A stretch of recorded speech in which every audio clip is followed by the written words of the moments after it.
I've been waiting to see, will these Republicans take on each other? We'll get to Hillary Clinton in a minute. A lot of criticism of her, a lot of criticism of the president, a lot of criticism of Democrats. But listen to Chris Christie here, who's been in a low number in the polls, who has watched Jeb Bush come into his home state and take away some of his big financial backers in the past, watched Jeb Bush out-hustle him organizing around the country. Chris Christie was asked, can he take on Jeb Bush, or is Jeb Bush the front runner? And here's a little dig. Well, listen, if what happens is if the elites in Washington who make backroom deals decide who the president's going to be, then he's definitely the front runner.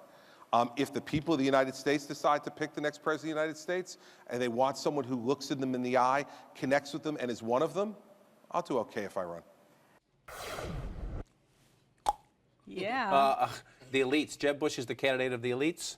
I mean, I didn't really expect Chris Christie to come out swinging that way yesterday. It was actually more direct than I think a lot of people in that room expected. And he understood that to that audience, you know, if you're Chris Christie, you're not selling your ideology or your New Jersey experience. You're selling your willingness to fight and your willingness to beat up on someone who they already or have questions about. And that's what he was doing. But I think it also reflects some of the hostility that Christie and some of the other candidates feel toward Jeb in terms of, was he going to get in, was he not going to get in, what was his timing? And a lot of them feel sort of sandbagged by him or surprised by him. And I think you see some of that coming out. Because he got in quickly and sort of hit the accelerator. And dominated the donor community really early on. Absolutely. Yeah. I think, you know, it's ironic for a guy who hangs out in NFL skyboxes to talk about the elites, but I think you're right. And he ran the RGA, right? Exactly, So, yeah. exactly. But, you know, obviously a lot of money's going Bush's way. They've got to try to put a damper on it, and maybe this will help.